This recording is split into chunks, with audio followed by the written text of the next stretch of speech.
Now we're on. Hey there, kids. How are you doing today? This is Santa Claus, Mrs. Claus, and Candy Cane Elf coming to say hi to you today. Before we get too much further, I want to go over a few things, okay? Now, I've got to write stuff down because there's way too many people sending me lists this time of year and requests. So, okay, Zachary, you're on a good list, but no elephants. You can't have an elephant for Christmas, especially because you live in an apartment, okay? So maybe a stuffed elephant would be okay. Um, Mary, you shouldn't have hit your brother last night. You're on the naughty list. You got to do something nice for him today, okay? Do two nice things for him, and you'll go back on the nice list. Billy, Zachary, Jebediah, no raptors for presents. You cannot have dinosaurs. Kids, I can't give you dinosaurs for Christmas. For one thing, we don't keep them up at the North Pole. They need a warmer place to live. But your mom and dad would probably get upset if you got a dinosaur from Santa Claus and Santa Claus ate, or the dinosaur ate them. So no raptors or anything for Christmas, okay? Now, oh, yes, Bruce, that was my hat that I left at your house last year. I got a little hot when I was a little warm when I was eating milk and cookies. I took my hat off and put it down on your dad's chair and forgot. I went up the chimney without it. So yes, you can keep it. I do have others, so no problem there. Oh, Elizabeth, I cannot put Niagara Falls in your backyard. I know you like waterfalls, and I know your mommy and daddy put in a little waterfall just off your patio, but I can't move Niagara Falls into your backyard. For one thing, you don't have a river to get out of your backyard, so it'll just fill up your house.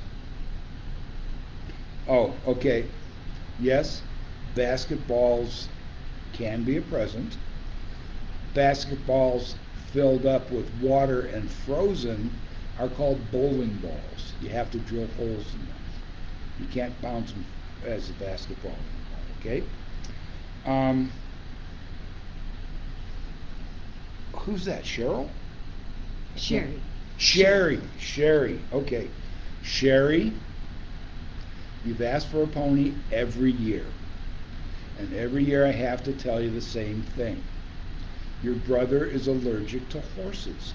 And no, I cannot take your brother up to the North Pole with me so you can have a pony. Your brother has to stay home with you. But your mommy and daddy told me that they will get you riding lessons this summer, okay? So you'll be able to ride a horse this summer. But your brother has to stay home with you. And last but not least, um, oh, Elvis. Elvis's daddy, you have to give the chocolate mix back to mommy, okay?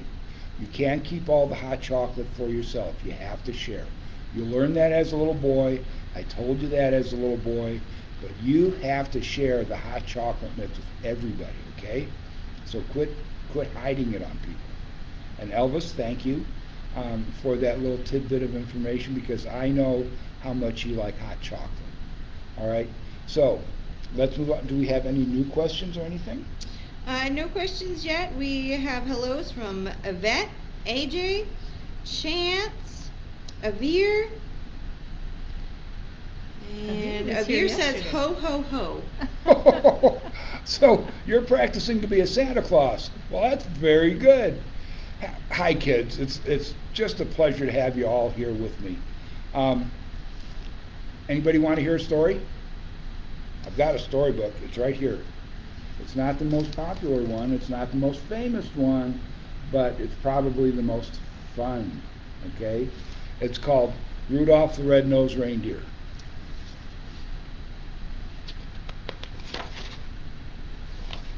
Okay.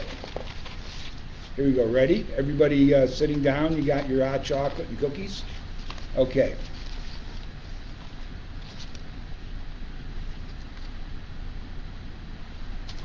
'Twas the day before Christmas, and all through the hills The reindeer were playing and enjoying their spills. Well, every so often they'd stop and call names, and one little deer was not allowed in the games. Ha ha, look at Rudolph. His nose is a sight. It's red as a beet, twice as big, twice as bright. Well, Rudolph just cried. What else could he do? He knew the things they were saying were absolutely true. Oh, you know something? Rudolph actually asked for his nose to be red to make him different. I'll go into that later. But he actually liked his nose, so don't get too worried, kids, okay? Rudolph liked his nose. Where most reindeers' noses are brownish and tiny, poor Rudolph's was red, large, and quite shiny. In daylight it sparkled, the pictures show that. At nighttime it glowed, like the eyes of a cat. Have you ever seen cat's eyes glow at night? That's kind of spooky. Although he was lonesome, he was always good, obeying his parents, as good reindeer should. That's why on this day, Rudolph almost felt playful. He hoped that from Santa, soon driving his sleigh full of presents and candy and dollies and toys for good little animals, good little girls, and good little boys. He'd get just a kick, and that's what pleased him, as happier, handsome reindeers who teased him. So as night and a fog hid the world like a hood, he went to bed hopeful because he knew he'd been good. Well, way up north, on the same foggy night, old Santa was packing his sleigh for a fight. Yeah, I was. I was packing my sleigh for a flight. Did I say fight?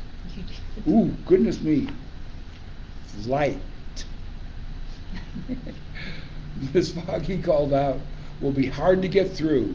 He shook his head, and his tummy shook too. I'm reading this like I'm not me, okay? Because this is how the author wrote this. Antonio Capro wrote this for me. So I'm just reading it the way he wrote it. Without any stars or moon as our compass, this extra dark night will likely swamp us. To keep from collisions, we'll have to fly slow. To see where we're going, we'll have to fly low. We'll steer by street lamps and houses tonight in order to finish before it gets light. Just think how the boys' and the girls' hopes would be shaken if we didn't reach them before they awaken. See, I gotta get there before you wake up, and some of you get up really early. Come Dasher, come Dancer, come Prancer and Vixen. Come Comet, come Cupid, come Donner and Blitzen. Be quick with your suppers, get hitched in and ready. You too will find fog and a delay and a worry. It was a bad night. I mean, it was pretty scary. And I was right. I got to read this like he wrote it, okay? And Santa was right, as he usually is. The fog was thick, and so as a soda's white fizz. He tangled in treetops again and again, and barely missed hitting a huge speeding plane. Not just getting lost, indeed needed all Santa's skills, with street signs and numbers more difficult still. He still made good speed with much twisting and turning, as long as the street lamps and house lights were burning. At each house first checking what people might live there, he quickly picked out the right presents to give there. I was really confused that night. I mean, it was a bad night, I remember it. But the lights will be out after midnight, I said. Excuse me, he said. For even most parents, even then have gone to bed. Because it might wake them, a match was denied him. Oh my, how he wished for just one star to guide him. Through the dark streets and houses old Santa did poorly. He now picked presents more slowly, less surely. I couldn't hardly even read the tags. It was so foggy and everything. He really was worried for all he would do. Folks started waking before. What would happen before I was through? The night was still foggy and not at all clear when Santa arrived at the home of the deer. Onto the roof, with the clouds all around, he searched for a chimney and finally found. The room he came down was darker than ink. He went for a chair, but it turned out to be a sink. I almost put presents on a sink. The first reindeer room was so very black, he tripped on the rug and burst open the pack. I had toys everywhere. It was just terrible. So dark that he had to move close to the bed and peek very hard at the sleeping deer's head before he chose the right toy, the doll for a girl or a train for a boy. But all this took time and filled Santa with gloom while feeling his way towards the next reindeer's room. I didn't know what I was gonna do. At the door he just opened, when to his surprise, a soft glowing red colored light met his eyes. The lamp wasn't burning. The light came instead from something that lay at the head of the bed. I had never met Rudolph until now. This is when I actually met Rudolph. He wasn't with me until this time. See? I'm supposed to show you the picture. Can you see that? That's Rudolph sleeping in bed. I like to keep the pictures to myself. I'd never did them to share in kindergarten. This one is so special. I And know. Rudolph looks so sweet. Mrs. Claus tells me that I need to show pictures more often. But I like to look at them and I forget to share.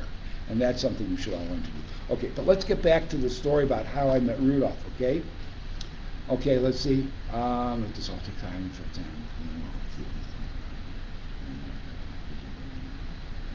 Oh, right there. Oh, yeah. Thank you. That's the one. And there lay, but wait now, what would you suppose? The glowing, you guessed it, it was Rudolph's red nose. So this room was easy. This one little light let Santa pack quickly. The gifts were just right. Now happy he was till he went out the door. The rest of the house was black as before. So black that it made every step in the dark a mystery. And then came the greatest idea in history. This is when I thought of it. This is actually when I got the idea. See? That's me talking to Rudolph. I shared. Thank you. Okay. He went back to Rudolph and started to shake him, of course very gently, in order to wake him. And Rudolph could hardly believe his own eyes.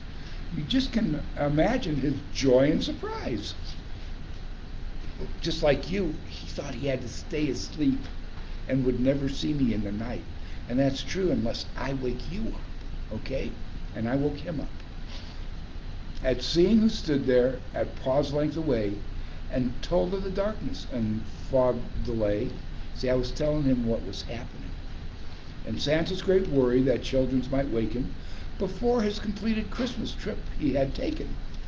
See, I was telling Rudolph I really, really needed him to finish my trip. And you, he told Rudolph, may yet save the day. Your bright shining nose, son, can show us the way. I need you, young fellow, to help me tonight, to lead all my reindeer on the rest of our flight. And Rudolph broke out to such a big grin. It almost connected his ears and his chin. It was just huge. He scribbled a note to his folks in a hurry. I've gone to help Santa, he wrote. Do not worry. Santa said, meet me in my sleigh on the lawn. You'll stick in the chimney, and in a flash he was gone. So Rudolph pranced through the door, very gay, and took his proud place at the head of the sleigh. See, he's at the front of the sleigh now. The rest of the night, well, what would you guess? Old Santa's idea was a brilliant success. And brilliant was almost no word for the way that Rudolph directed the deer in the sleigh. He was meant to be one of my reindeer. In spite of all the fog, they flew quickly and low, and made such good use of the wonderful glow, and that shone from the Rudolph's nose at each intersection, and not even once did they lose their direction. We never got lost. At all of the houses and streets with a sign on them, the sleigh flew real low so Rudolph could shine on them, to tell us who lived there and just what to give whom. They stopped each window and peeked in the room. Old Santa knew always which children were good and minded their parents and ate what they should. Yeah, you should eat good stuff. That's just a little aside for your mommy and daddy. Tell them that Santa says that they should eat good food. So Santa would pick out the gift that was right, with Rudolph close by, making enough light. And it all went so fast that before it was day, the very last present was given away. The very last stocking was filled to the top, just when the sun was preparing to pop. See, look, there's Rudolph helping me.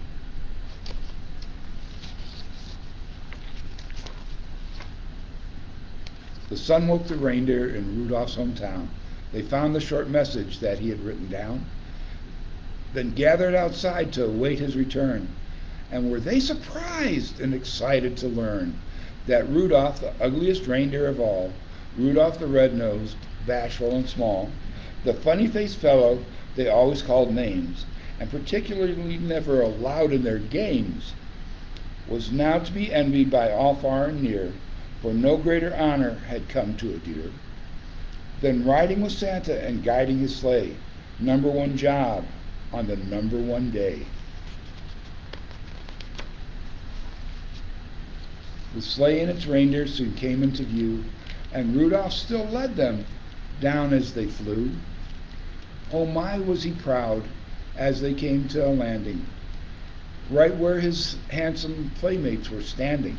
See?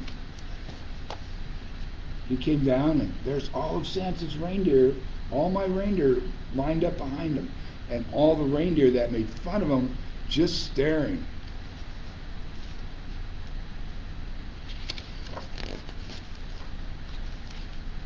The same deer who used to do nothing but tease him now would have nothing to do, only please them. They felt even sorrier that they had been bad, and when Santa said, "Rudolph, I have never had a deer quite so brave or brilliant as you, and fighting back the fog and steering me through." It was important. I mean, that was a Christmas that might not have happened if I hadn't met Rudolph, and if he hadn't been willing to go with me. By you last night's journey was actually lost. Without you, I'm certain we all would have been lost. I hope you'll continue to keep us from grief on future dark trips as Commander-in-Chief. I was making him the boss of the reindeers. See, when he flies with us, he's the head reindeer. He's the leader. Well, Rudolph just blushed from his head to his toes. Oh, you should have seen. All his fur was as red as his nose, and his nose got really bright. The crowd first applauded and then started to screech, "Hooray for Rudolph! We want a speech." They wanted him to give a talk now. But Rudolph, still bashful despite being a hero, was tired. His sleep on the trip was a complete zero. He didn't sleep all night, and he was just little then, and he was just a young reindeer. So that's why his speech was quite short and quite bright. Merry Christmas to all, and to all a good night. And that's why whenever it's foggy and gray, it's Rudolph the Red-Nosed who guides Santa's sleigh. Be listening this Christmas, but don't make a peep, because that late at night, children should be asleep. You should be asleep. they, the very first sound that you'll hear on the roof, that is, if there's fog, will be Rudolph's small hoof. And soon after that, if you're still as a mouse, you may hear a swish as he flies around the house and shines enough light to give Santa a view in your room, and they're all through. You may hear them call as they drive out of sight, "Merry Christmas to all, and to all a good night." And that's a story. I mean, Antonio and Robert, Antonio actually made the drawings, Robert wrote the story, were good little boys. And they wrote this book and they gave it to me. And sometimes I forget because they say Santa, and I'm reading it and I'll say stuff like, "I met Rudolph." But their story that's just the way they wrote it for me. And I just wanted to share that to you. And now you know how Rudolph and I actually met for the first time. Would you hold on to that? My button came unbuttoned. You should keep all your buttons buttoned, because if your buttons come unbuttoned, then the buttonhole is lonely. And it's all by itself. It's made to hold the button. So make sure your buttons stay buttoned. So far we've had Avir say that his elf today gave him homework. It was a snowman craft and he helped him do it. Oh, cool. Good. Yeah. Good for you, Avir. Well, you know something? Snowman craft is important because snowmen are traditionally made around Christmas. And, you know, Frosty the Snowman likes it when he has company from other kids making snowmen. So keep it up.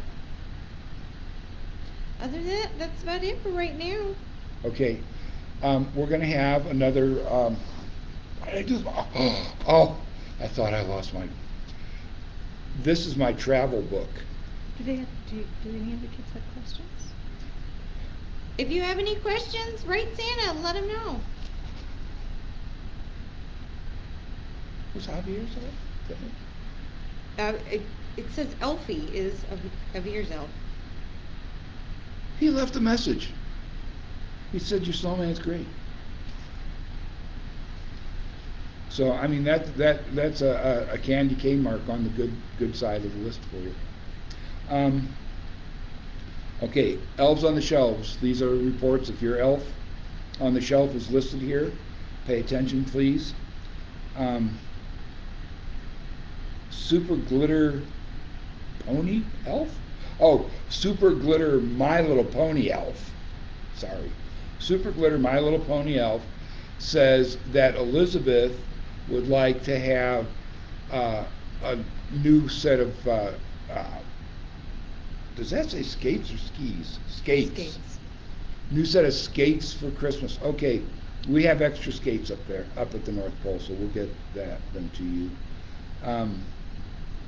Frank Elf says that his boy Frank, so Frank says Frank wants, is that Frankfurters? Oh, that's a joke on Santa. Frank's elf Frank says Frank wants Frankfurters. Frankfurters are hot dogs. That's the way Germans say hot dogs. I think Frank is I think Frank teasing likes you. to play jokes. Yes. Okay. Henry Elf said that because the little girl kept saying no, he had to toilet paper their Christmas tree. And she had to spend the entire day removing the toilet paper off the Christmas tree. So, be good, and don't get your elf mad, because they will definitely play tricks on you. I cannot read Rudolph's name. Oh, Rudolph asked me to read the story, and so I did that already. Okay, one last time about the dinosaurs. This was a new one? Yeah. No, I can't give you meaty or plant-eating dinosaurs either. Dinosaurs are just too big.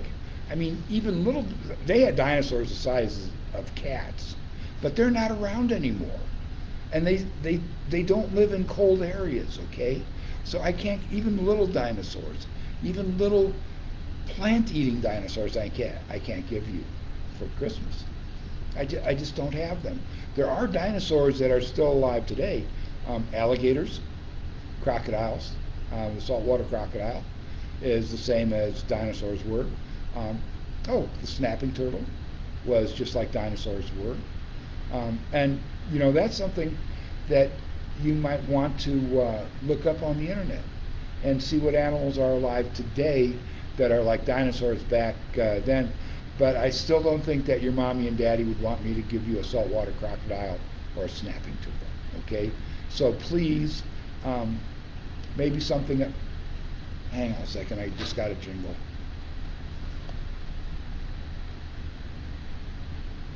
Gary, I can't give you a woolly mammoth either. That's like an elephant, well, actually bigger than an elephant. Okay, so I think you kids are playing tricks on me, asking for all these big, huge animals. It's good that you know about them, though. It makes me sad to have to say no. So if you would please quit asking me for like mastodons and a T-Rex or a brontosaurus or something like that, it would make my Christmas happier because I wouldn't have to say no. Unless you live back in the Stone Age, before the Stone Age. But nobody does. No, we don't have dinosaurs. Okay, any questions? Do you like steam trains? Do I like, do I love steam trains. I love steam trains. The Polar Express is a steam train, okay? I love steam trains. I like that choo, choo, choo, choo, choo as they get going. Yeah. You like steam? Do you like steam trains? I guess you do. Any other things? Eliza would like some skates or an electrical bike. Ooh, an electric bike. Wow. Those are cool. We make skates up in the North Pole. We make a few electric bikes, but not many because we mostly specialize in toys, and an electric bike really isn't a toy, okay? But I assume you want ice skates. So we'll take a look and see what we've got up at the North Pole. If it's not ice skates, tell your mom and dad, and they can get in touch with us so that we get the right type, okay? Love you. Anything else? That's it for now. Okay. I've got a game that all of you kids can play with one another. All right? What you do is if there's 2 or 3 of you together having a play date, I want you to sit around and each one of you draw a picture of an elf, okay? Draw a picture of what you think your favorite elf would look like, all right? And when it's done, you pass it over to the person next to you. And they pass their picture, and then you pass the pictures all the way around. And then you look at that picture without talking to the other person. You don't get to talk to the person that drew it. You name that elf. Like if I drew an elf on a bicycle, Mrs. Claus might name him Speedy, okay? Something like that. But that's a game that you can play. And then you pass it on one more time, and whoever ends up with the picture last gets to take it home and put it on their refrigerator, okay? So that's a game that you can play indoors or outdoors. Actually, the more of you there are that can play that, the more fun it is because you can make it like 2 or 3 times. Do 2 or 3 elves. Just start at different places and go different ways. Okay, I want to know out there, I want you kids to tell me what your favorite toy is, okay? What the favorite toy you have or have ever gotten has been, all right? Because I like to keep track of what kids like. So if you could help me, I'd appreciate that. Do you have a favorite storybook? Oh, I have to say, and this is kind of egotistical. Egotistical means I like me. I think The Night Before Christmas is my favorite storybook. 'Twas the night before Christmas, and all through the house not a creature was stirring, not even a mouse. Okay? I had a friend that wrote that book for me, and it's a very nice story. Do you have a favorite drink? I would say that my favorite drink is hot cocoa, followed by eggnog, followed by hot cocoa, followed by tea, followed by hot cocoa, followed by chocolate milk, orange juice, hot cider. Did I say hot chocolate? Hot chocolate. Yeah. I've got lots of drinks that I like a lot, and it's kind of hard to tell which one I like that day. Like on Mondays, I might like hot chocolate, and then on Tuesdays, I like hot apple cider, and on Wednesdays, I might like orange juice. Thursdays, hot cocoa. Fridays, hot chocolate.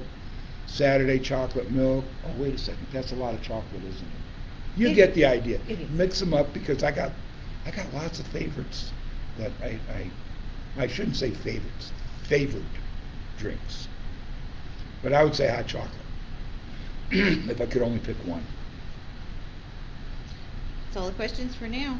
Okay. Do we have any of you that want to tell me what your favorite toy is? I'd really like to know. You know what my favorite toy is? A ball. You know why I like a ball? You can throw a ball, you can catch a ball, you can kick a ball, you can bounce it, you can throw through hoops, you can go swimming with it and hold on to it, and it'll help keep you up in the water. You can sleep on it and use it like a pillow. You can sit on it like it's a chair. You know, so I would say a ball is one that's about that big. Not a really huge ball, because when you try to play catch with a really huge ball, sometimes it just blots out whoever you're playing catch with, and it's hard to throw it back. So I mean, a ball kind of like that, about the size of a soccer ball. Yeah, a ball. What's your favorite? I was always partial to pickup sticks.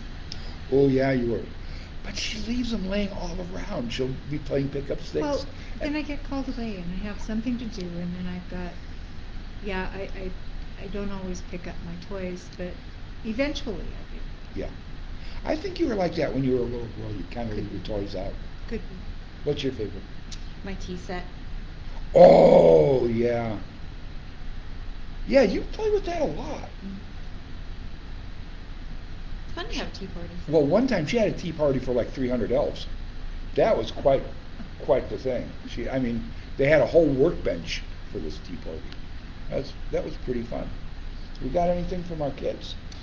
One says that his favorite toy right now is his Santa hat. Good answer. I kind of like Santa hats too. I don't know if you know that. And then another one said mini brands. Oh, yeah. Okay. Those are fun. You know what I've got one little boy, his name is Matthew, and his favorite toy are Matchbox cars. They're just these little cars, and you can push them, and some of them can go on these tracks and everything, but there's all different types. And he's got a place in his room that's an entire display of all these little cars. And there's a car in there that his daddy gave him because his daddy drove that car, that kind of car, when he was born. So he's got the car his daddy drove when he was just a baby, and that's right up in the top. Yeah, I like toys that you can collect or hold on to or put on display or play on the floor with or have friends over. Yeah, those are all good toys. Any more toys? Another said that she likes the watch from Santa she got. Well, that'll keep you on time. And watches are good things. So, We've made watches for a long time.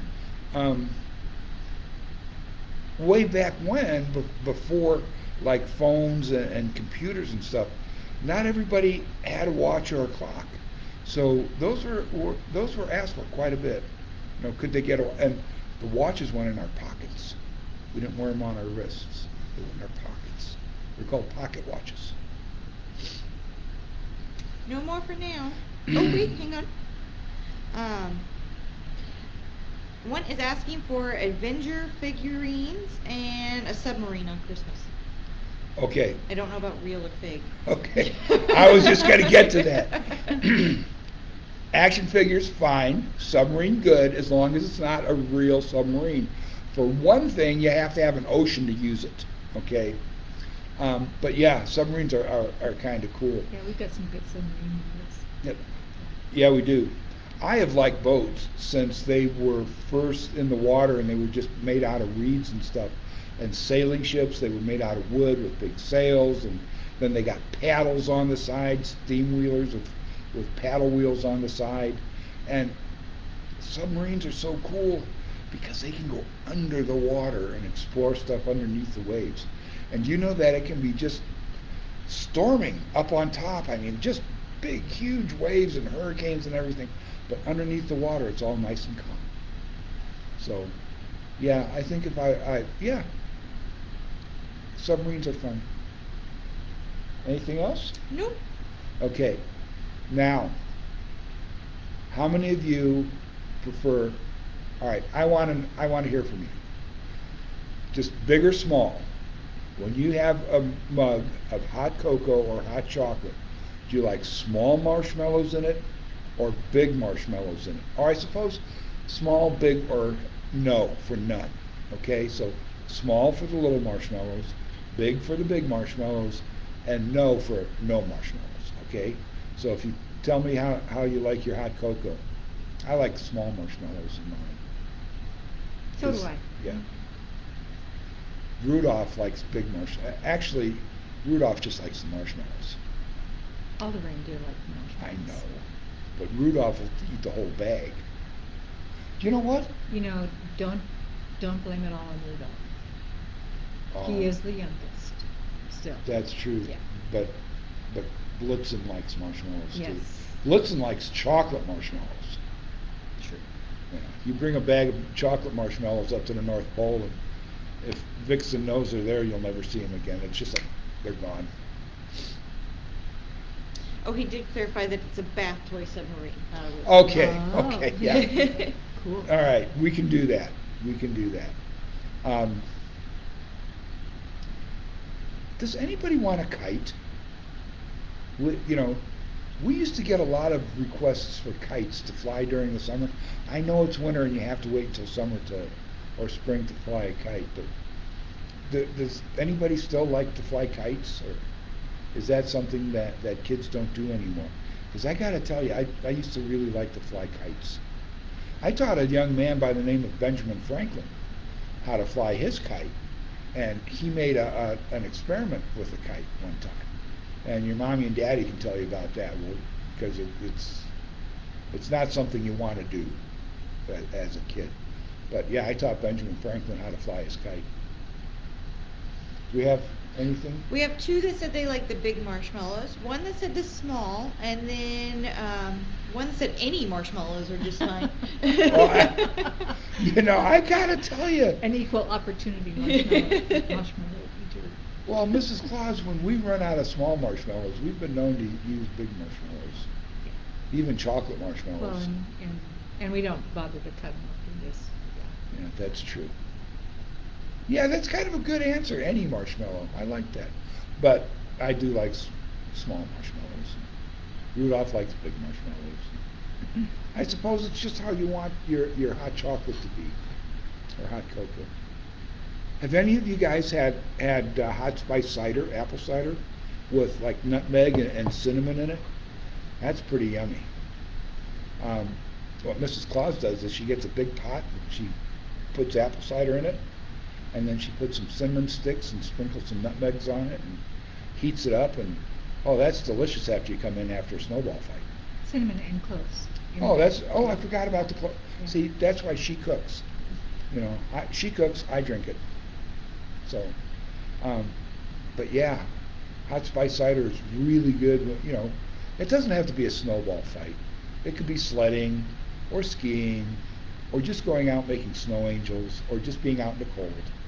But yeah, it's a good come on inside the house and get warm drink.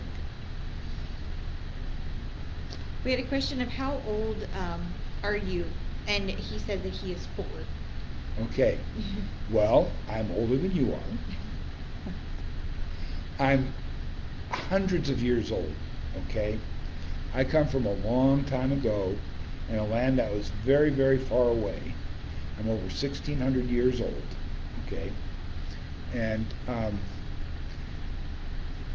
it was a different time back then. When Christmas came around, I could walk. I could just walk um, to the villages around me and give toys and stuff.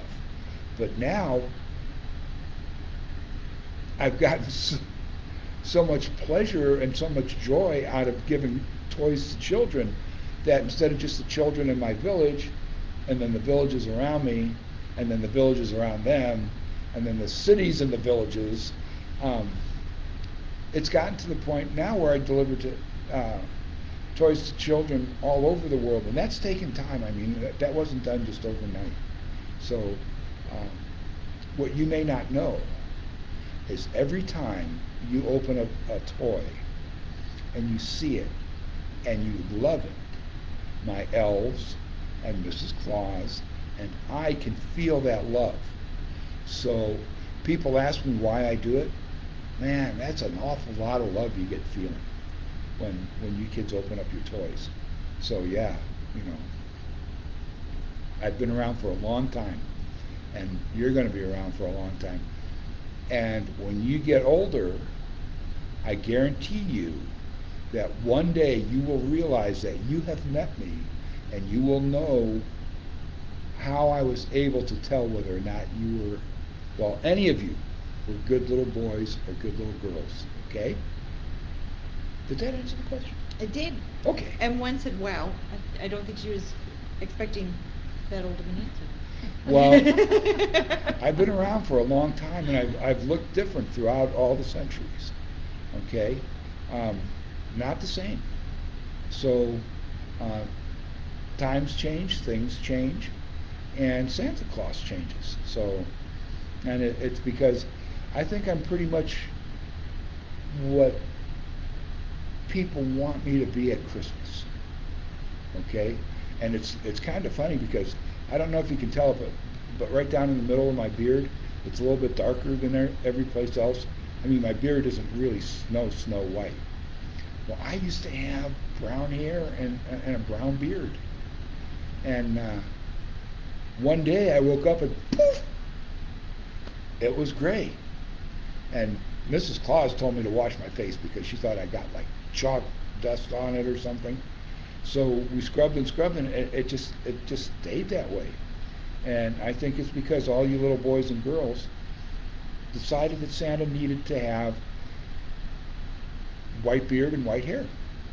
I've gotten used to it. I kind of like it. It's different. One asked, who wraps the presents? Oh, the elves and Mrs. Claus. I try to wrap presents, but generally speaking, everybody says, "Oh, Santa, what a beautiful present," and then they give it to another elf, and the other elf opens it up and rewraps it, because I've been known to use a little bit too much tape and get my bows on crooked, or forget the bows altogether. But I'm a toy maker, not a present wrapper. But his heart's in the right place. It's right there. Anyway, okay, next question. That's it for now? No more questions for now? Then we go to the book. Because we got a bad one here, kids. Jeremy Beauregard Smith. That's Jeremy Beauregard Smith. You are on the naughty list. And you need to be nice to your pets, okay? You can't be mean to them. You can't pull their ears. You can't pull their tails. Now, you need to just pet them and hug them and love them and quit being mean. Their ears aren't to be pulled on. Their tails aren't to be twisted. But if you don't stop that, you're going to be on the naughty list for Christmas. And I still have coal and sticks that I can give. All right? So you be nice to your pets. I didn't like saying that. I know. It hurts me when I have to tell a child they're naughty. Mm-hmm. So please stop that. You can still get on the nice list. You just have to be good to your pets. Do we have anything from the kids yet? They asked, how high do you fly the sleigh? Okay. Now,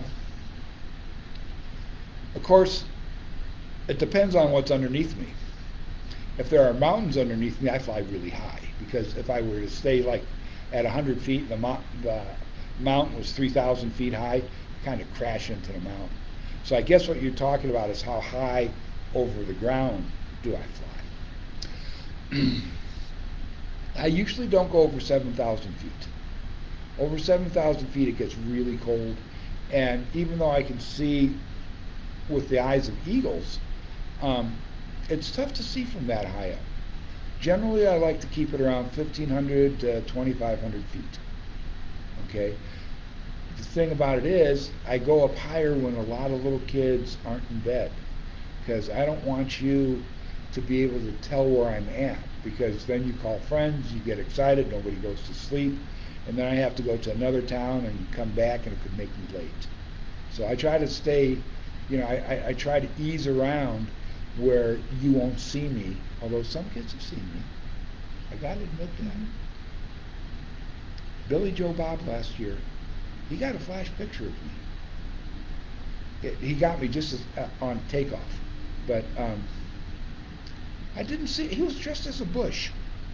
He had to be cold. I mean, he had to be out there for a long time. But anyway, yeah, he got a picture of me. But 1,500 to 2,500 feet over the ground is how high I normally fly from one town to another. That's all the questions for now. Okay. I want to ask if any of you boys and girls have either seen me fly through the sky or heard me on their roof or out in their yard. Okay? Because my reindeers do have jingle bells on their harnesses. It's kind of a warning system for planes.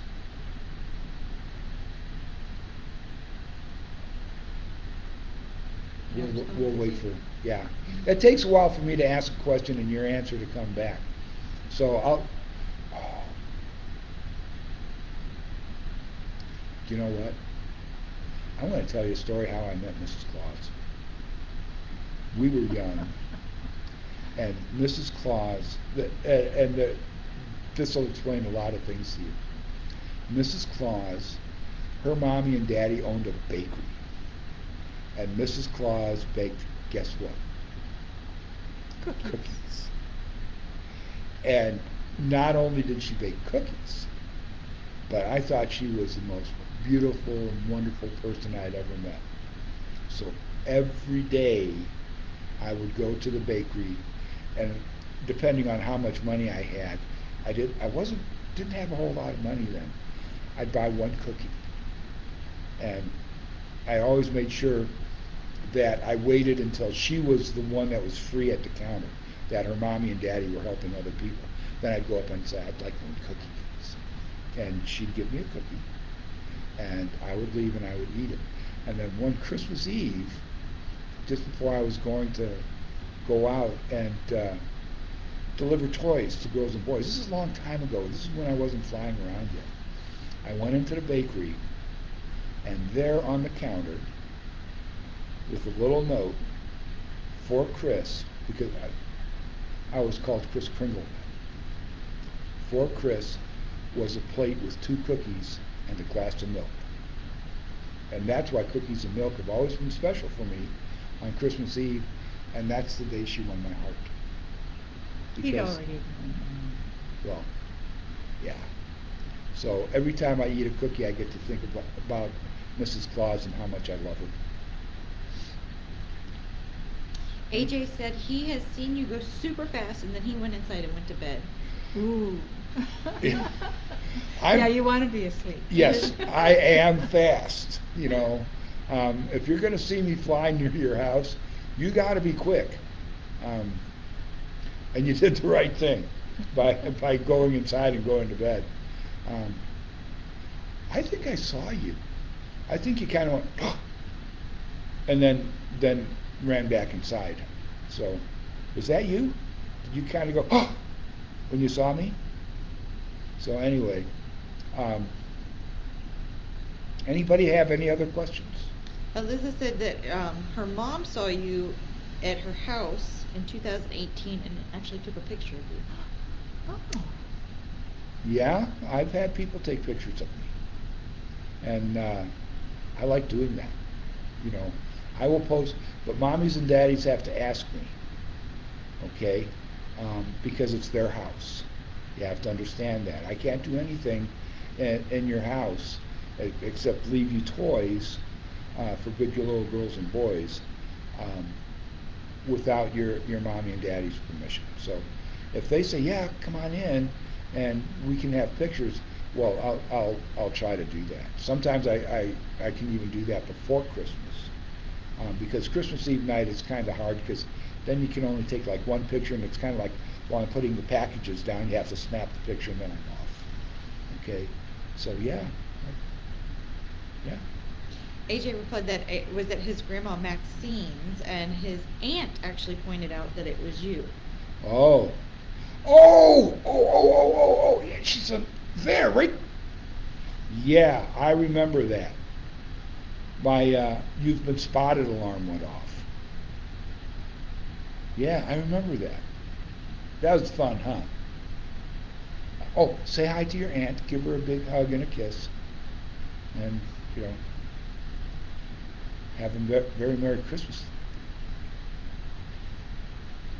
Do any of you have a favorite thing, or a favorite toy, or a favorite cookie that you would like to let me know about? So if you could do that, I'd appreciate it. Have any of you met Mrs. Claus? Because she's been coming around with me more and more.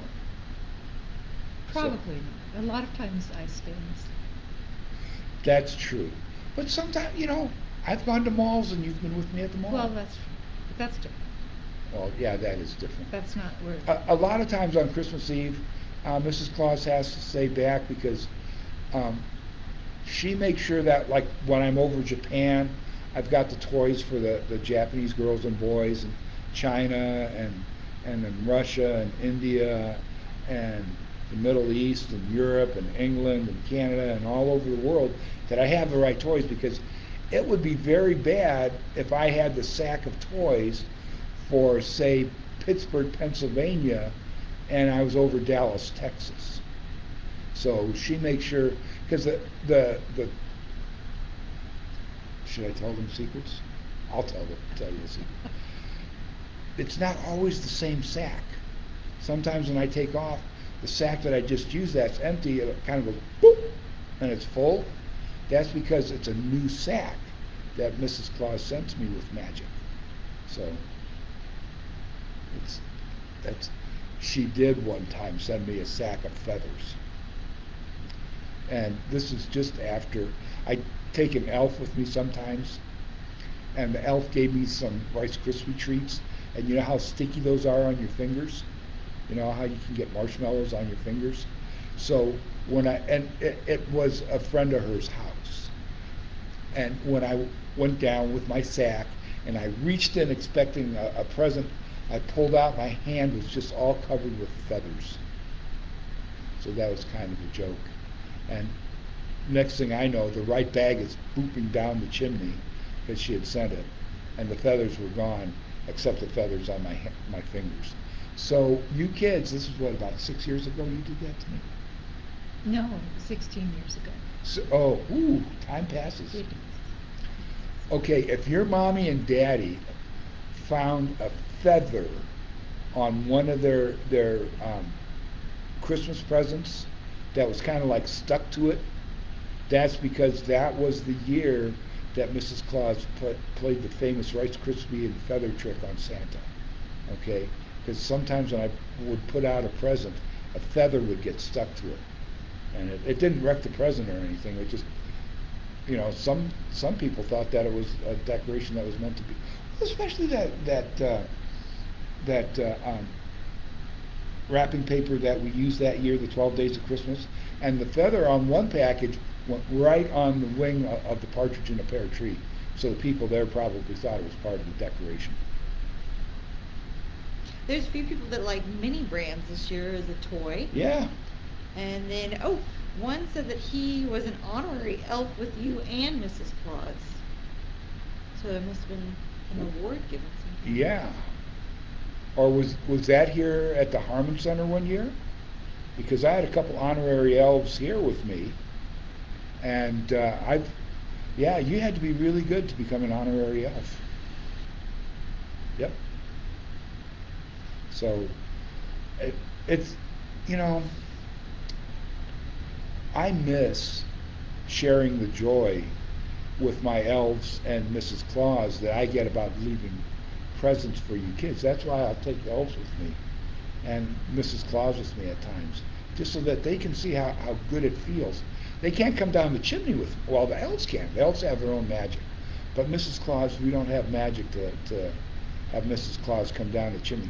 She'll come through a door if I have to go through a door, if there's no chimney. But yeah, I just kind of like bringing them with me. And it used to be, up until about 50 years ago, that I only came by myself. And it dawned on me that I was having all the fun, that others that helped me make Christmas what it is should be able to go with me. So that's why I started doing that. And he did say it was at the fire department in Rittman, Ohio.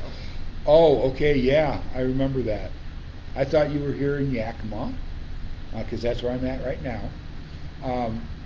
Yeah, the firefighters like having you as an elf too. I know that. They thought it was pretty cool. So, once an honorary elf, always an honorary elf. So you keep doing elf things. Oh, if you kids want to be elves, here's what you have to do. Anybody can be an elf. You don't have to be at the North Pole to be an elf, okay? Elves help me make Christmas joyous for people. Christmas literally means Christ's Mass. And it is a Mass that celebrates giving and the birth of a very real person, okay? And at that time, gifts were given to celebrate that birth. So you can make stuff, if you're only 5 years old and they don't let you have scissors and hot glue guns and nails and hammers and stuff, you can draw pictures on a piece of paper and fold them up and give them to people. You can help your mommy decorate cookies if she bakes Christmas cookies. You can go see people that don't have anybody for Christmas and just wish them a Merry Christmas and maybe sing them a little song like Jingle Bells. Just bring a little bit of joy in your life. Because my elves help bring joy into the lives of people. And that's what's really important. And we heard about, and I'm not sure if it was an elf that started this story, but in Yakima at 6 o'clock on Christmas Eve, if you go out on your porch and ring a bell and sing a song, that's what that one little elf has asked everyone to do here in Yakima. That would be fun. At 6 o'clock, Christmas Eve, right? Mm-hmm. Because you got to do it before you go to bed. That's why it's 6 o'clock on Christmas Eve. 6 o'clock on Christmas Eve. Go outside. If you have jingle bells, ring jingle bells. If not, just a little bell or any type of bell that you have. If you don't have a bell, that's okay. Even a cowbell would work. Cowbells, horse bells, anything. Um, Fairy bells. Fairy bells, yeah. But anyway, go out, ring a bell, and then sing a Christmas song. Jingle Bells, Silent Night, Joy to the World, anything you want to sing. Just sing a Christmas song. With as many in your family as you can get to do it. Do it at 6 o'clock and just help people hear some joyous noise, especially this year. I mean, there's a lot of people out there that could use a little bit of extra happiness. Okay? Do we have anything yet?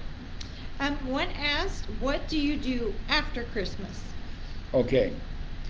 I was asked this question yesterday, and Mrs. Claus told me that I forgot a couple things. So I've got it written down. Okay. Well, she wrote it down. No, he wrote it down. She told me what to write.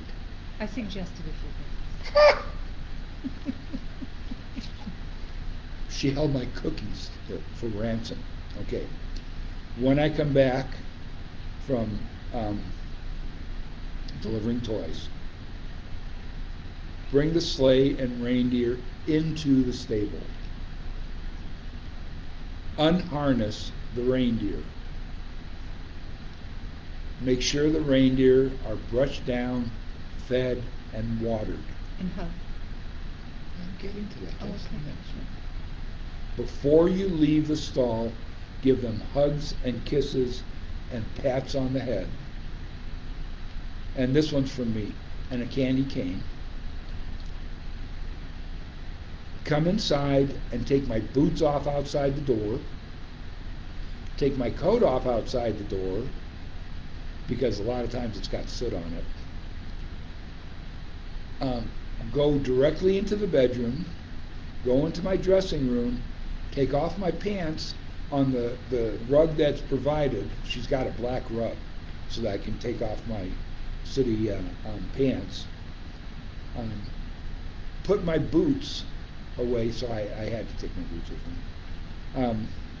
And remove my socks and check for holes, because I'm the worst in the world at just taking my socks off and throwing them in the clothes hamper with holes in them.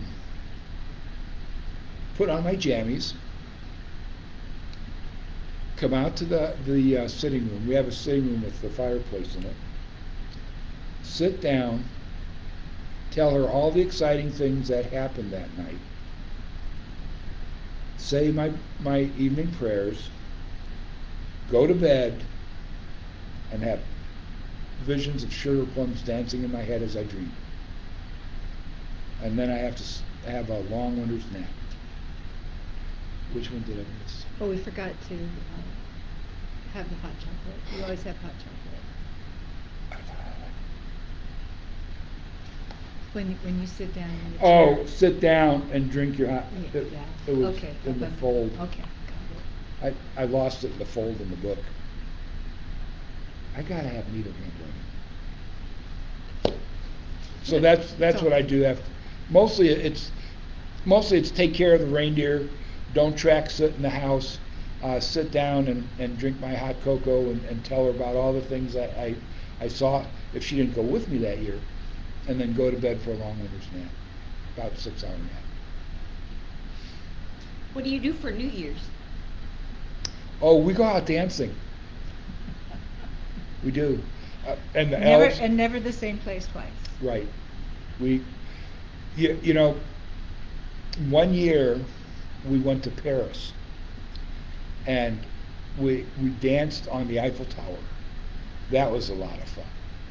And then there was another year that we went to Africa and we danced in the jungle, and there were like these vines that were hanging down and stuff, this beautiful green jungle, and we were dancing and I was like swinging, I really wasn't swinging on the vines, but grabbing vines and making like I was swinging on them, and I grabbed one and I went to hand it to her, and it was a snake. And that wasn't so much fun that year, but it was a good dance. It was just I should have probably checked to make sure I had a vine. Oh. You kind of knew right away. Yeah. Then there was one time we went to a place called Easter Island. And because I thought it was named after my friend the Easter Bunny, but that's a whole other thing. And they had these huge heads there that were just statues of heads. And so we found out the dances that they did on the islands, and we did that. Yeah, every New Year's we try to do something different. I learned. Oh, sorry. Go ahead. What do you do in the summer? Oh, in the summer I like to barbecue a lot. Mostly when you have a lot of elves and you have a big barbecue, you can make lots of ribs at one time, or lots of hot dogs, or lots of pieces of chicken, or and the thing about it is, because we live in a cold area, when it's summer and it's warm out, and sometimes the kitchen gets awful hot, so it's just more fun to cook outside. So I barbecue, and mostly I just make toys during the summer. One of my favorite summer photos of Santa Claus is on the beach, and yeah. he's got his pants rolled up, and he's wading in the water, and he's throwing, I don't know what you were throwing. I was skipping a corn stone. Or, No, you were throwing food for the seagulls. I don't know if it was yeah. popcorn. I can't remember. It was popped corn, not the seeds. It was popped, and I had elves with me. I thought you meant the beach on the lake, not the beach on the ocean. We've got another picture of me skipping stones across a lake, and on one of the stones there's an elf riding it. That was fun. AJ says he wants boots like yours. Oh yeah, they're fun. I mean, And they're warm. and toasty. Yes. Yep. And the snow can get really deep, and you'd never even know that you were in snow. My boots are furred on the top for a reason too. It keeps cold air from blowing down inside my boot when I'm up real high in my sleigh, because we don't have a top on the sleigh. That's all open. So when we're whooshing through the air, that's why I wear the heavy coat and the big collar and gloves and nice warm hat that comes down over my ears, But my boots with the fur lining that keeps my feet warm. Miguel said hello, and then Lois said, so glad you came to visit the Harman Center. Merry Christmas to all, and to all a good night. Aww. Well, Merry Christmas to you as well. Miguel, what do you want for Christmas? Let me know what you want. And hi back to you. Let's see. I'm trying to think. You know where Mrs. Claus and I might go dancing this New Year's Eve? Maybe someplace, I don't know. Like, what do you think about the South Pole? Dance with the penguin? Dance with the penguins. That could be fun. We haven't done that before. No, we certainly have the clothes for it, because the South Pole is as cold as the North Pole. But they got penguins down there, and they look all like they're always dressed up in tuxedos. And I can't help but think that because of the way they look, tuxedos and everything, that might be for parties. Could be. Yeah. Could So, be. let me know what you guys like to do on New Year's Eve. I like that she said, Santa, can you give my mom a present? Oh. Yes, I will. We'll get something for your mom. Other than that, that's all that's been put in so far. Okay. Let's see. I don't have any more dings for my book. That's Mateo good. asked if you got his letter. Pardon me? Mateo asked if you got his letter. Did you write it or did you send it email, Mateo? Mateo. Well, it really doesn't make any difference, because I got a handwritten letter and one that was sent to me via email. Okay? So Yeah, I got it. You're covered. Oh, Okay. Let's see. Let's see some of the past questions that we've been asked. Oh, some of you are worried about COVID-19 and Christmas. All right. Don't worry about that. We've got it handled. Um, some pixies and fairies came up to the North Pole and they helped us make our workshop a lot bigger so that we could get space between the elves while they built toys. And they helped us this year because things were a little bit slow there. We got a little bit behind schedule. So um, some of you might find pixie dust on your toys. It'll look like glitter. Okay? So if you get a toy that's got glitter on it, you know that that was one of the pixies that helped us make that toy this year. The other thing is, don't worry about us delivering presents to your home. Everybody will have their presents delivered. If you're worried about being exposed to COVID-19 because somebody's delivering presents to you, you can ask your mommy and daddy to contact us and ask us to send it either through the mail or just have it shipped to you, okay?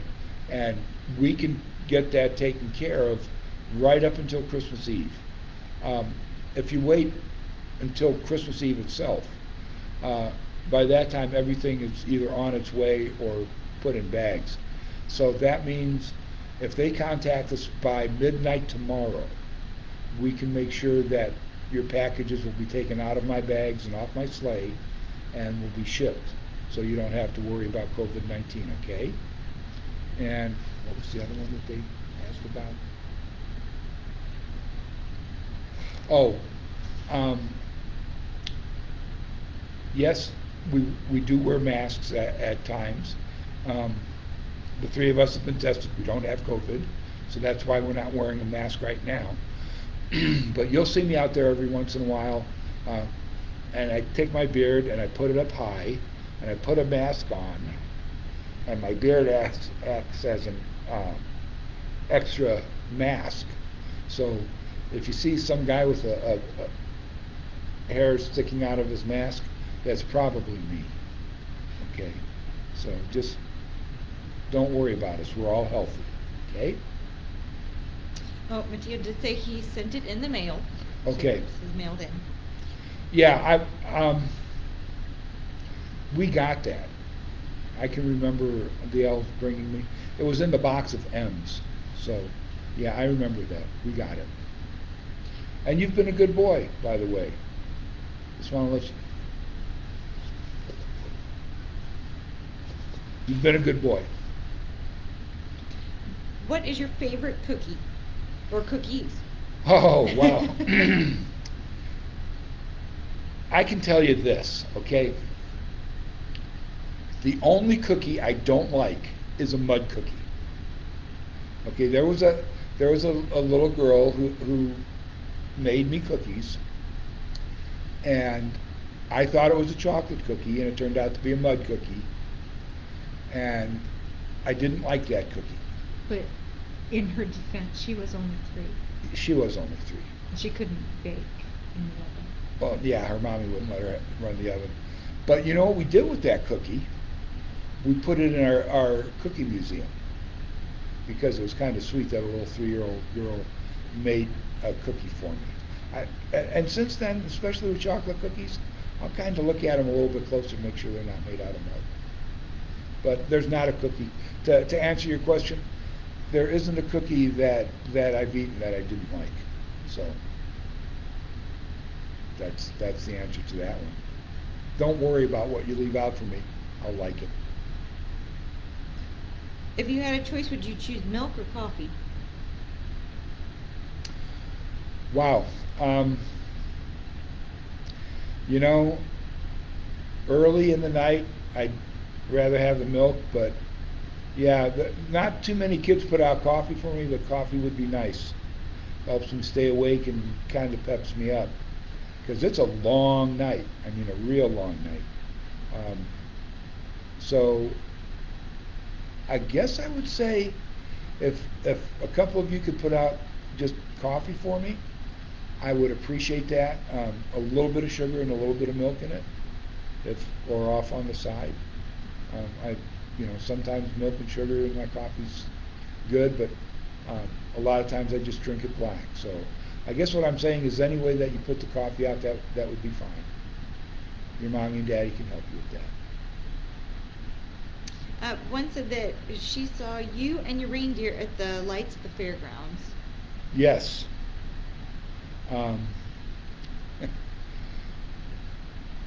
They asked us to come, and it's not often that I'm asked to bring my reindeer. So when they did that, I said yes. And a lot of kids had fun meeting all of my reindeer. So, yeah, I had a good time.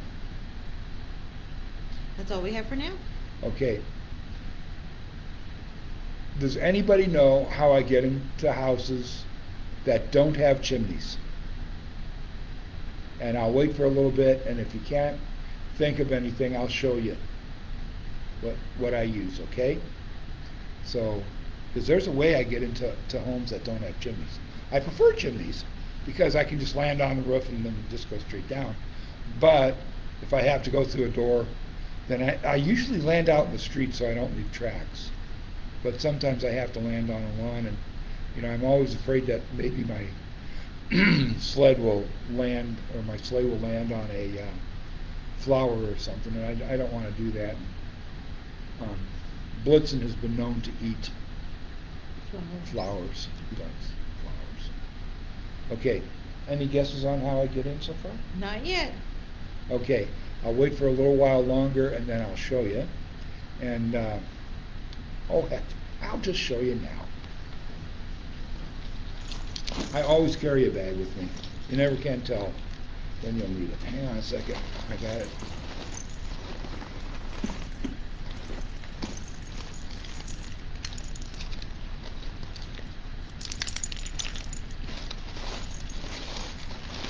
Okay, I know it's in here. It's here. Would you?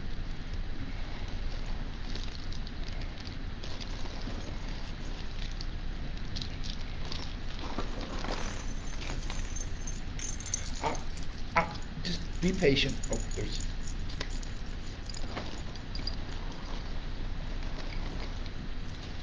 Oh, I broke my candy cane. That was for the trip home. I know. I know it's in here.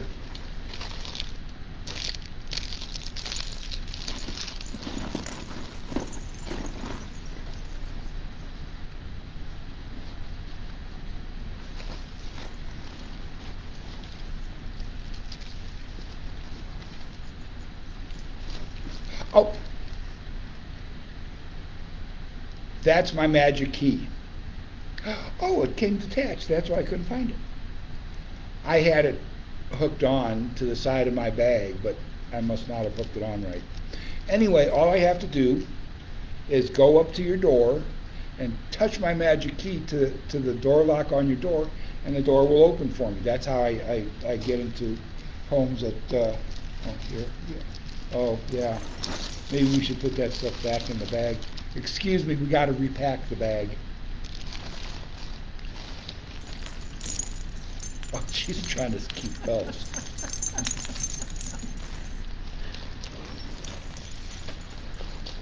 Okay, so that's how I can get into a house that I dropped my key again. Well, I'll look for it later. I'll just look for it later. I also, like, if you've got a dog that likes to bark, I've got a bell that I can ring that will make him or her be happy to see me. If it's too dark, Rudolph gave me this. This is a little charm that will bring the light of his nose into a room. It's not nearly as bright as his nose knows, but that's just a little charm that I've got for that. He made it in the Christmas star for me. And then I've got a stone right here that I don't know what it does, but one of the elves gave it to me, and it's magic, and said that I would know what to do with it when I needed it. So evidently I haven't needed it yet because... I think it's the elven equivalent of a St. Christopher's medal for travelers. Oh, this'll help me if I get lost. This'll help me if I get lost? Mm-hmm.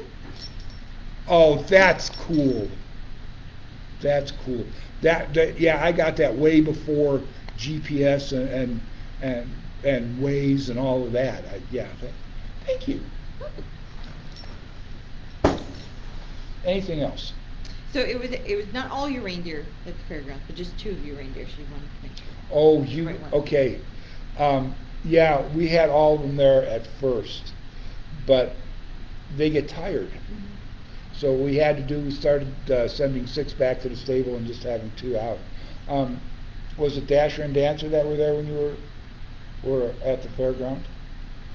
We'll wait for your answer. Yeah, it's kind of nice being able to bring the reindeer out before Christmas, because everybody thinks they only fly on Christmas Eve. They can fly when they have to, okay? Generally speaking, they don't fly, because it takes a lot of energy to fly, and a lot of magic. But, like, let's say there was an emergency, and somebody needed something, and somebody gets in touch with me and says, can you get this to Sally's house, because they need this, and it's important. Even if it was in the middle of June, I could fly and get that to Sally's house. But once they fly and get back down on the ground, they have to charge their batteries, and we did fly here for the fair. So we had all 8 of them out there for a little while, but then we had to start running them back into the stables and letting them sleep. She's not sure which ones they were. The pairs are Dasher and Dancer, then there's Prancer and Vixen, and then Comet and Cupid, and Donner and Blitzen. Oh, Donner and Blitzen are the 2 oldest reindeers that I have. They actually came from Norway, and they were named before they came to the North Pole, because they pulled a chariot during Yuletide season before they came to see me. Chariot is a kind of wagon. And the names are Norse, Donner and Blitzen. And Donner means thunder, and Blitzen means lightning, because they were so fast. And so we just kept those names. They were the first names. But all the other reindeer got their names up at the North Pole except for Rudolph. Does anybody know who my spare reindeer is? Is anybody? I've got an extra reindeer in case one of my reindeer gets sick. I don't know if you saw the movies, but there was a movie about Prancer one time where he lost almost all of his magic, and we didn't know if we'd have him for Christmas Eve or not. But we've got a replacement reindeer. Does anybody know his name? And would you like to know his name? Okay, just asking. So we'll wait for a little bit. He's a real prankster, this other reindeer. He likes to do jokes. We have a guess for Heather. Heather's really close. Heather is actually close. That's the name of his sister. So you got the right family. Do you know Heather's brother's name? It begins with H.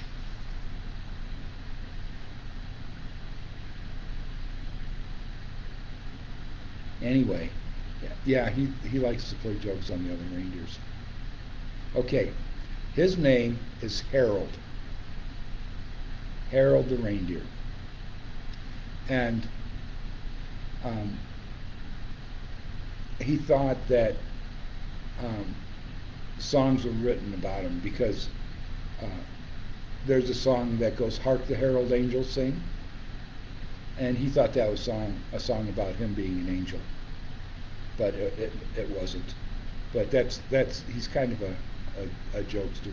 He played a real trick on Prancer one year. He got a can of silly string, that stuff that you squirt out and it makes a string. And while Prancer was asleep, he squirted all over Prancer's antlers. And when he got awake and saw himself in a mirror, Harold told him that a big spider had made a web in his antlers, and it scared Prancer. He went all over the stable looking for the big spider, and of course there was none.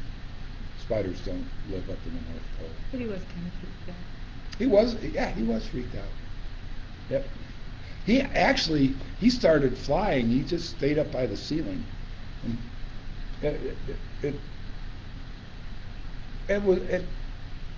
it really freaked him out. So I hate to say it, I had to yell at Harold. Harold thought it was funny, but I can't have my reindeer scaring my other reindeer to the point where they're flying up on the ceiling. Yeah. But it actually was a little funny. Okay. No new questions or comments yet. Okay. All right.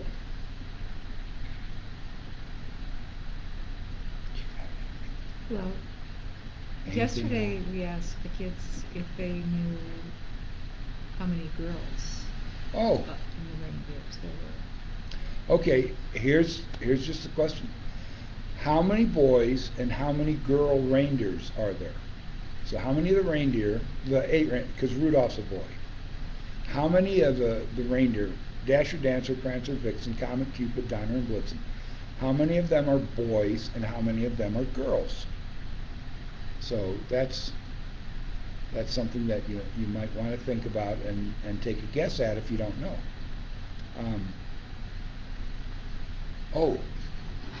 And you can, in fact, leave carrots or celery or orange slices or apple slices for my reindeer, if you want to. You don't have to. You can if you want to. Because they like treats too. A lot of times, if you don't have anything to put on there, I'll take one of the cookies up that you leave out for me, and I'll share them with the reindeer as we go. So like if I get 2 cookies, I might eat one and then take one up and give it to Donner. And the next house I go to, I'll eat a cookie and take one up and give it to Blitzen. So if you don't have apples and stuff, don't worry about it. Cookies will do just fine. But there are other things that you can leave if you want to. If you want to leave apples and carrots for Santa and the reindeer, that's okay. Yeah, Mrs. Claus has been trying to get me to lose some weight. She said that I'm supposed to not be. That's terrible English. I'm not supposed to be quite so jolly. So, anyway, do we have anything else? We had one answer of 7 boys and 5 girls. Well, that's 12. So you've got them covered, all right? If we use the whole herd of reindeer that are up there, because we've got reindeer up there that don't fly. But we have 4 boys and 4 girls in the reindeer. Dasher and Dancer. Dasher is the girl, Dancer is the boy. Donner and Blitzen, Donner's the girl, Blitzen's the boy. Comet and Cupid, Comet's the boy, Cupid's the girl, and Donner and Blitzen. To Dasher, Dancer, Comet, Cupid. Dasher and Dancer, Prancer and Vixen, Comet and Cupid, Donner and Blitzen. Yeah, we did the 2 on the ends. Now we need Prancer and Vixen. Prancer and Vixen. Vixen is the girl. Prancer's the boy. Vixen is actually a female fox. That's what a girl fox is called. So when somebody says they've seen a vixen, she is pretty cute. Well, yeah, Vixen is pretty cute. Wow, I can't believe that I've been talking so much I got my reindeer confused. I ran out of words. Can you believe it?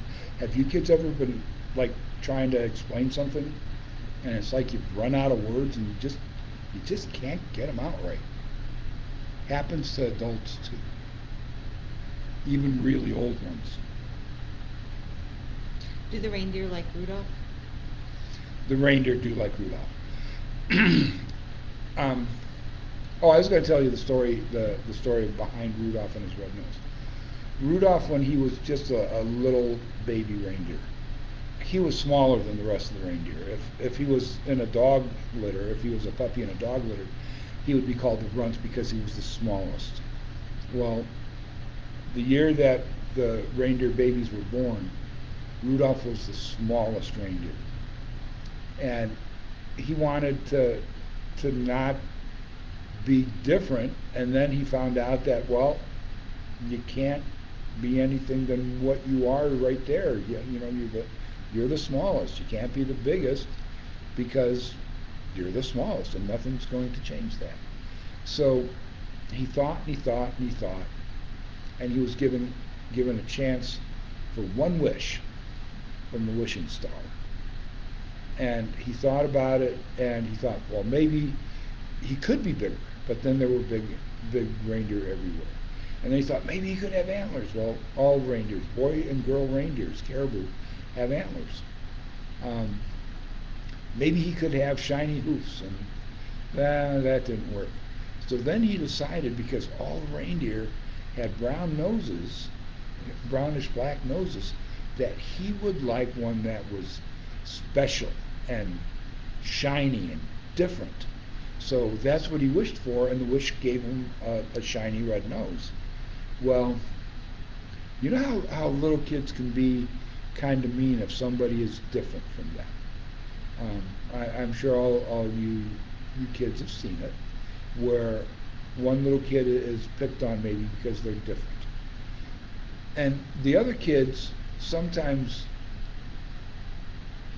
they do stuff without even thinking and not meaning to be mean, like picking them last for a baseball team, or not wanting them to be on their racing team because they're little. So when Rudolph had a red nose, all the other young reindeer thought that was funny because it looked different. But Rudolph, to tell you the truth, right from the time he was given his red nose, was very proud of it because it was beautiful.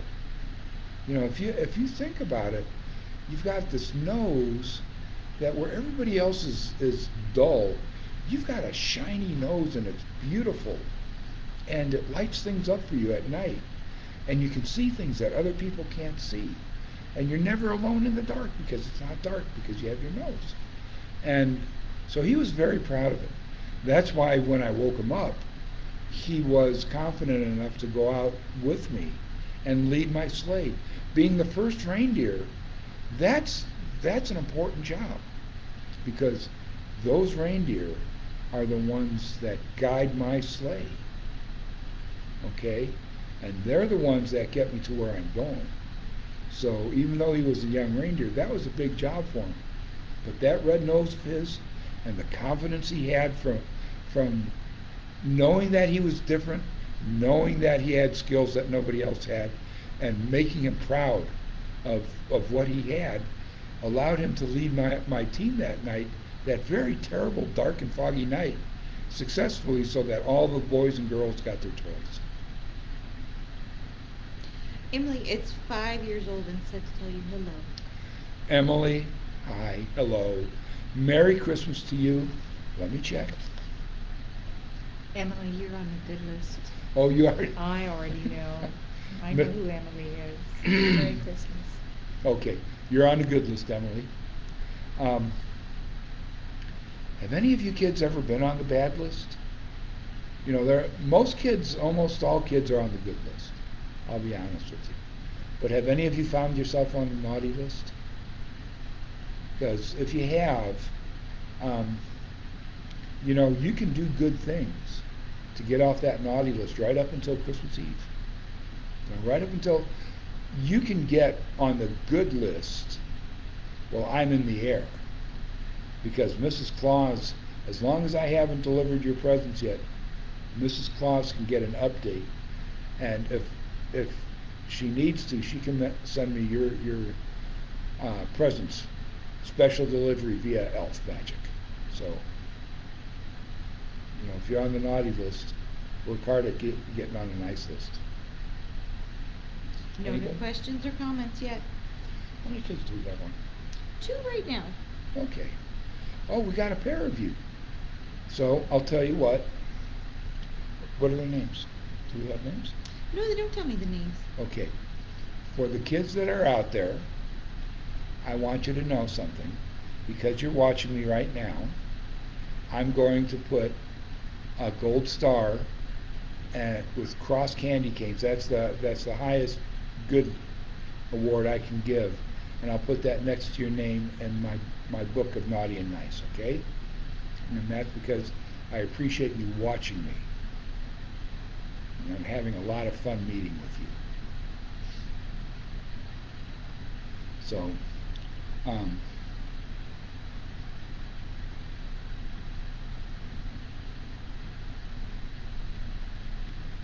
trying to decide. I'm going to tell you how I first started being Santa Claus, okay? My mom and dad, because I wasn't always this way, I was a regular boy. My mom and dad owned a shipping company. They had boats.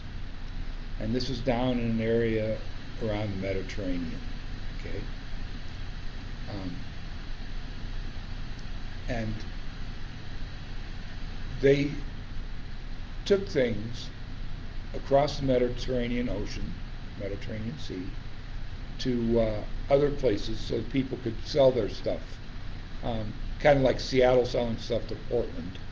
And they would leave Seattle, go out in the Pacific Ocean, and then go down to Portland. Well, one year there was a terrible storm. And both my parents died in this terrible storm. So I was left all by myself. And I inherited the shipping company. And because I had good people that didn't take advantage of me, the shipping company continued to be successful. And I got to have a lot of money, right? And one day I was walking down a street, and there was an old man, and he was a shoemaker. And he was talking to his brother about having 3 daughters, the shoemaker having 3 daughters, but he didn't have a dowry to give so that they could get married. See, back then, when a man and wife got married, the woman had to have something called a dowry. And that was paid to the man when they got married. And the reason they did that was so that they could set up a household. So the things in the house were the wives, and the husband brought in stuff like food or money because he made shoes or something else or did shipping. And that was how things were done back then. And if you didn't have money for a dowry, your daughters couldn't get married. It wasn't fair. That's just the way it was. So I heard this, and I looked at his little house.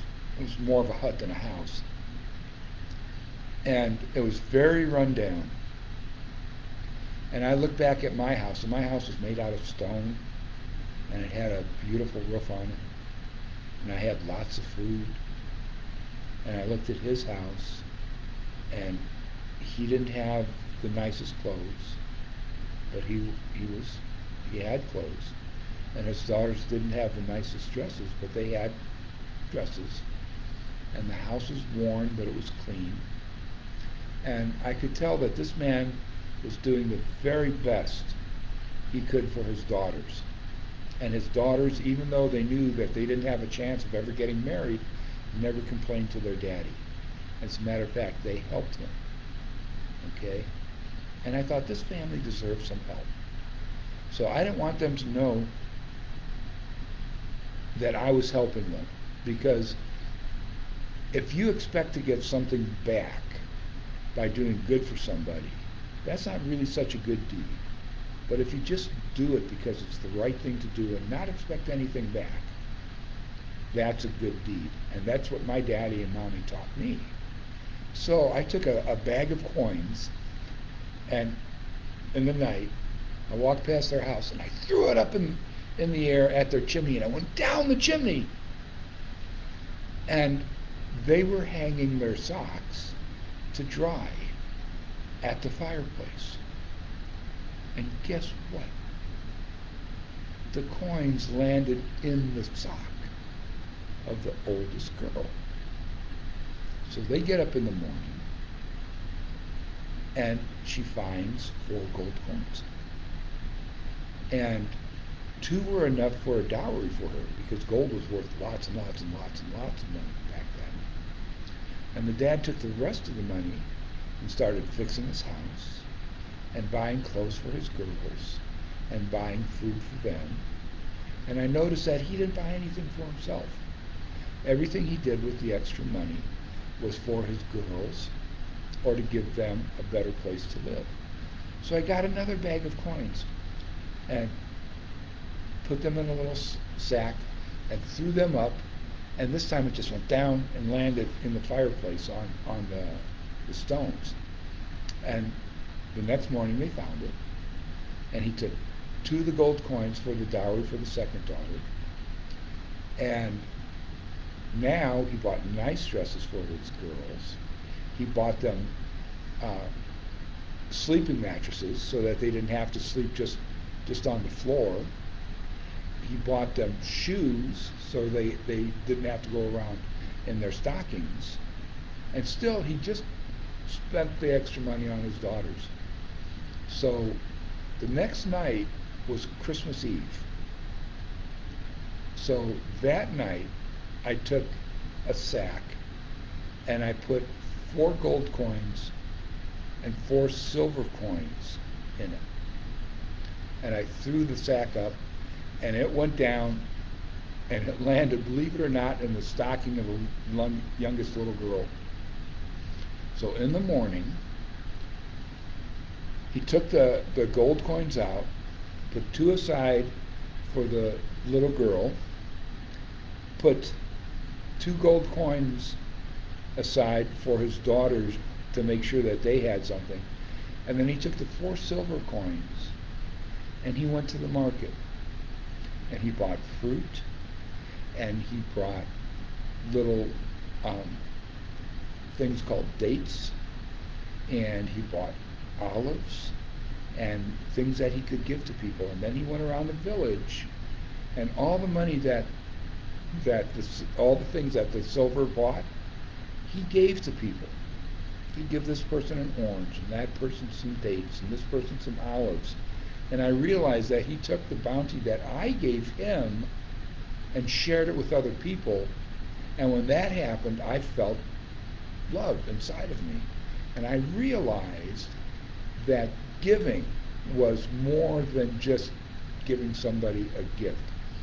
Giving was giving them a gift and feeling love for that person, doing it out of love or caring.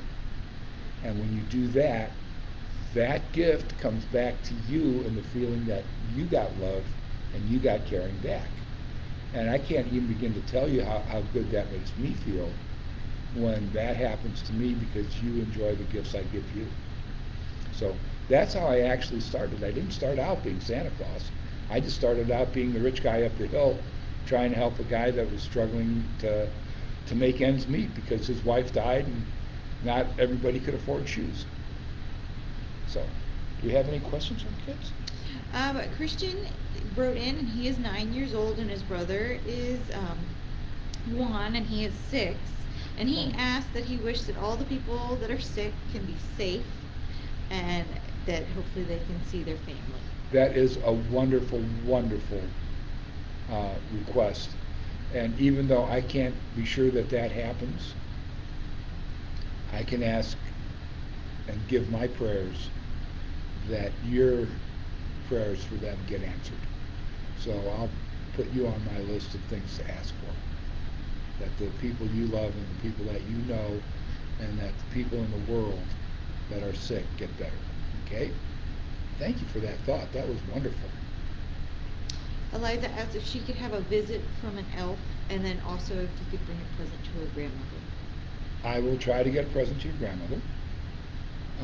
A lot of times grandmas and grandpas have everything they want, and they would rather have me give a present to you.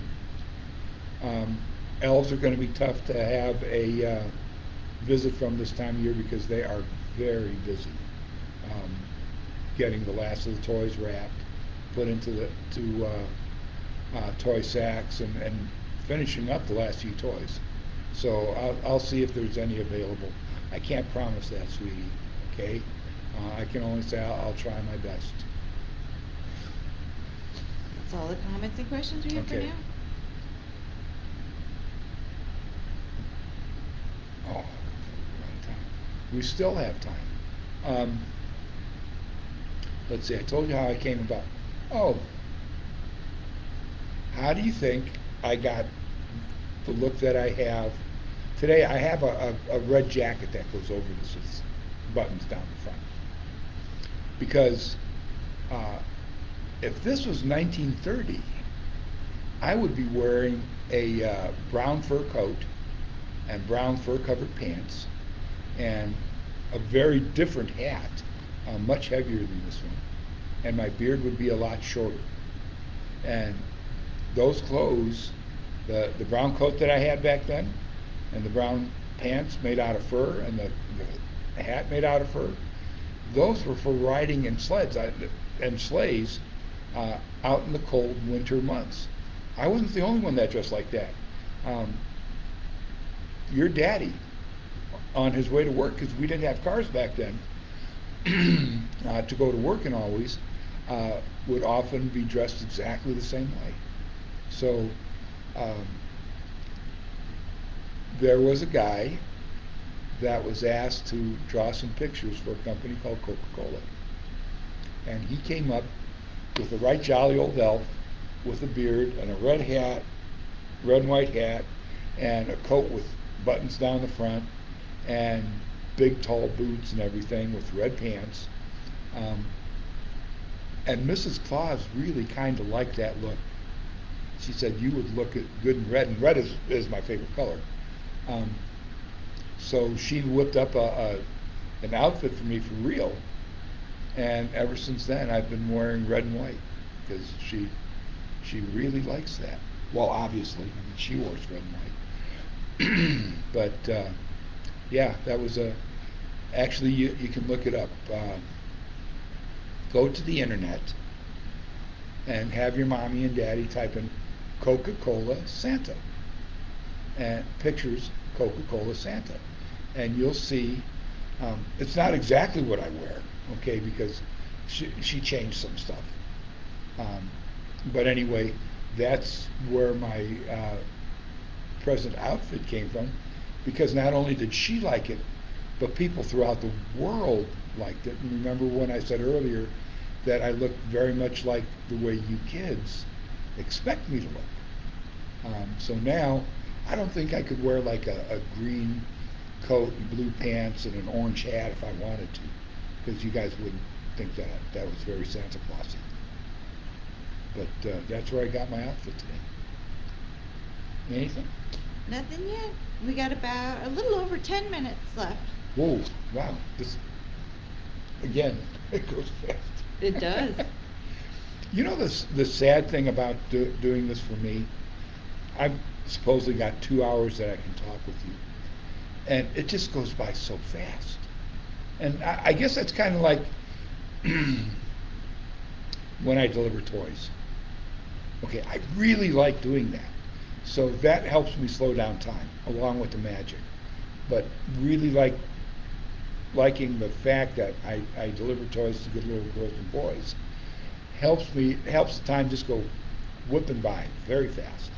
So even though we've been online together for almost 2 hours, for me it seems like maybe 2 minutes, 10 minutes. Because I could do this all day, although Mrs. Claus would make me stop, because I got to get back up to the North Pole yet and make sure that everything got done today that needed to get done. I will be back tomorrow. I can come back down tomorrow between 1 and 3 and talk with you again.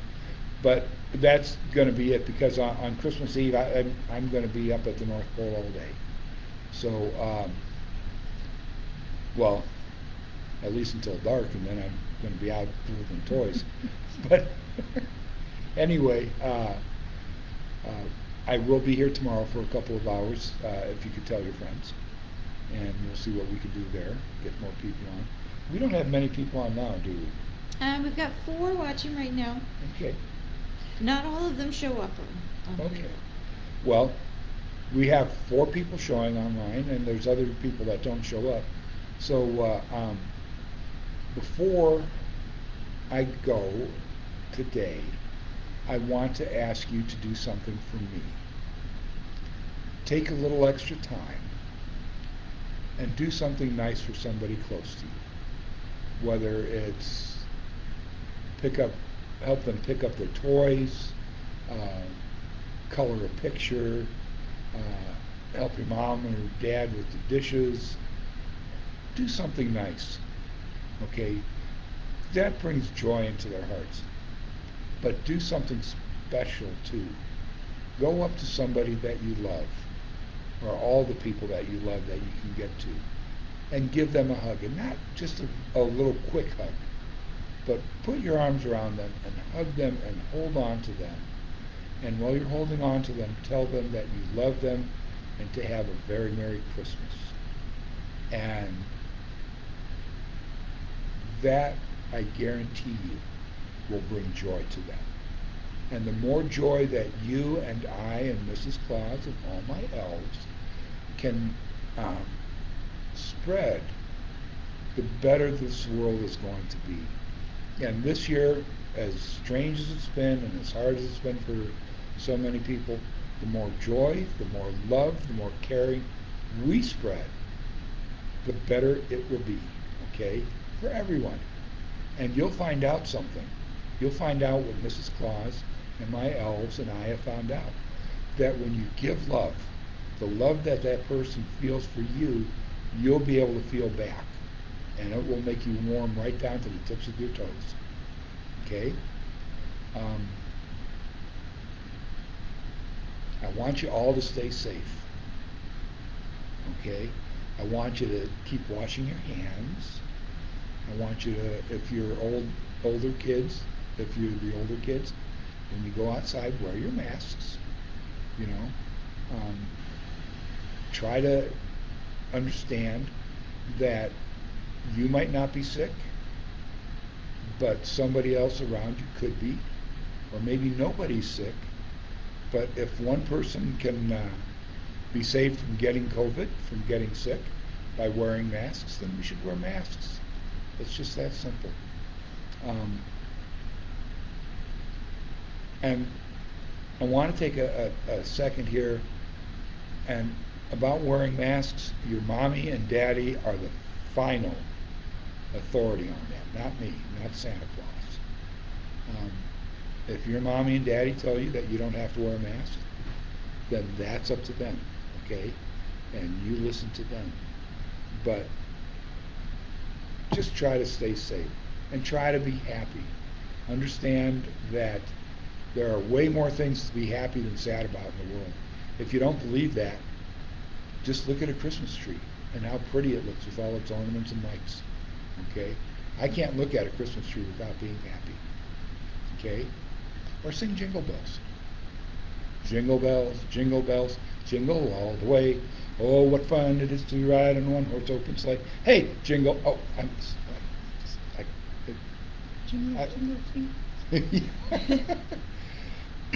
I only have 4 notes. They don't always match, but I do like to sing, and Jingle Bells makes me happy. So try to find things that make you happy and just do them, okay? And share them with somebody else and make them happy. Mm-hmm. Yeah. One said they're going to make sugar cookies today. Ooh, I love sugar cookies. You going to put the sprinkles on them? Or frosting. Or sugar frosting? Both. Probably both. Everything. I know a little girl, she made me a sugar cookie Christmas tree, and it was covered top to bottom with red and green sprinkles. It was the most Christmassy Christmas tree I'd ever seen. So, and she was what, 5? I think so. 5 years old. And it was, I gotta tell you, Scarlett, I ate it all, and it was delicious.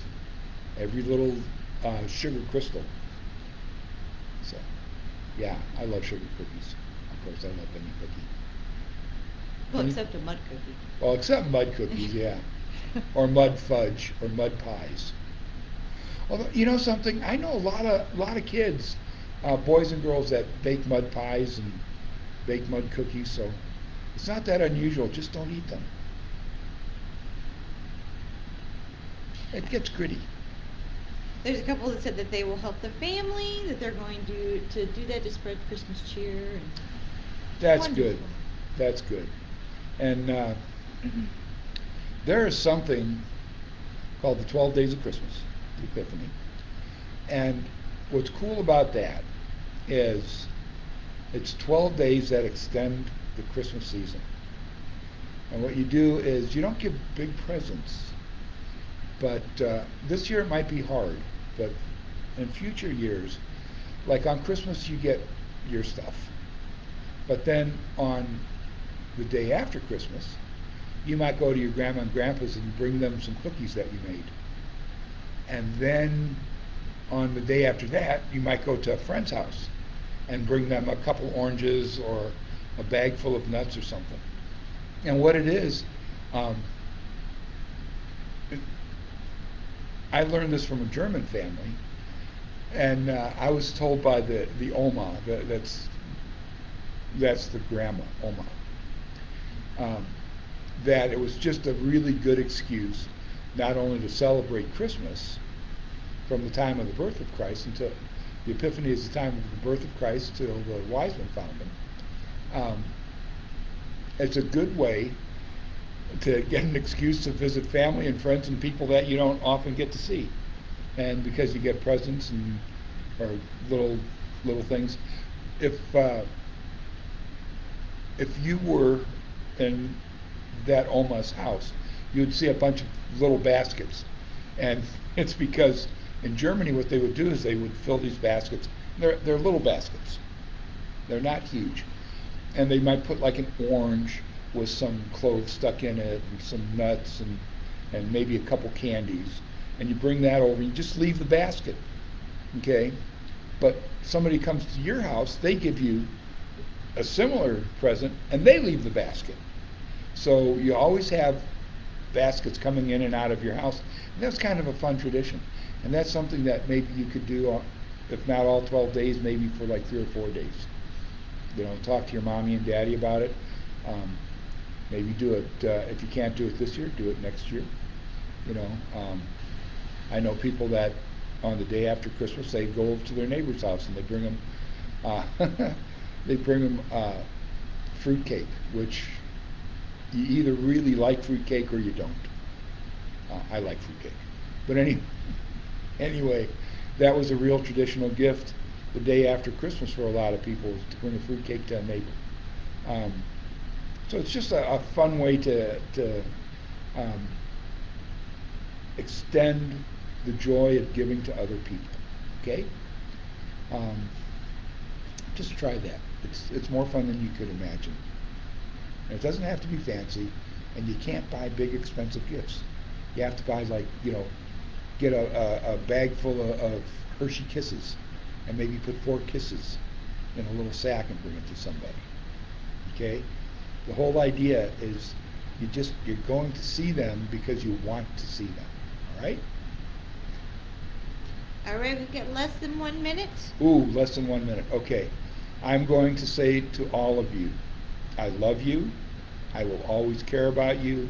I will always be watching over you. And Merry Christmas to all, and to all a good night. Ho, ho, ho, ho, ho. And I will see you Christmas Eve for sure. You got anything you want to say? Merry Christmas, continue to spread the joy of the season. Merry Christmas, and we will be back tomorrow at 1 o'clock. I'll see you then. Looking forward to it.